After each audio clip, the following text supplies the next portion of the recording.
একটা সংসারে কত কি যে লাগে সেটা সংসার না করতে গেলে বুঝতামই না। আজকে ডাল পোড়াচ্ছে তো কালকে চাল। হ্যালো এভরিওয়ান, সবাইকে গুড ইভিনিং। আশা করি আপনারা ভালো আছেন আর ঈশ্বরের কৃপায় আমিও ভালো আছি। আজকে আমরা গিয়েছিলাম আমাদের বাসার কাছের এক বাজারে গিয়েই তো দেখি রঙিন লাইট ব্যবহার করে সব শাকসবজিকে সবুজ করে রাখছে। এই লাইটটা ব্যবহার করার ফলে আমরা তো বুঝতে পারতেছি না যে কোন সবজিটা ভালো। আসলে কিছু কিছু অসাধু ব্যবসায়ীর জন্য সব ব্যবসায়ীদের নাম খারাপ হয়। আমি তো এইগুলো দেখে ওখান থেকে আর কিছু নিলাম না, সোজা চলে আসলাম মাছের বাজারে। পাঙ্গাস মাছ হলো আমার একটা খুব পছন্দের মাছ। অনেকে আবার লজ্জায় বলতে পারে না সে পাঙ্গাস মাছ খায়, আমার আবার বলতে লজ্জা নেই। একসময় আমি প্রচুর পাঙ্গাস মাছ পছন্দ করতাম আর এখনো খাই। এখানে আমরা বড় সাইজের দেখে একটা পাঙ্গাস মাছ কিনে নিলাম।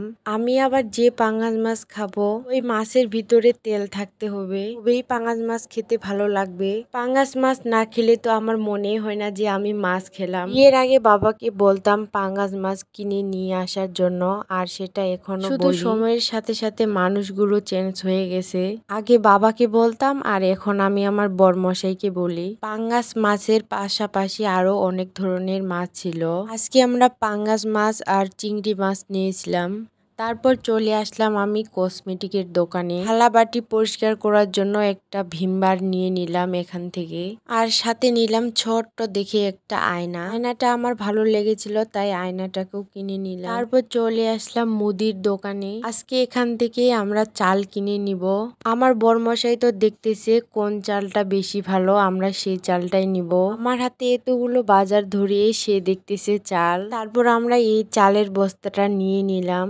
বরমশাই আর আমার দেবর মিলে দুজনে নিয়ে যাচ্ছে বাসায় চাল। আর তোমাদেরকে এই ছোট্ট ভিডিওটা কেমন লাগলো? ভিডিওটা ভালো লাগলে অবশ্যই লাইক কমেন্ট সাবস্ক্রাইব করে দিতে ভুলবেন না প্লিজ। আর পেজ থেকে দেখে থাকলে পেজটি অবশ্যই ফলো করে দিবেন। Tata, bye bye.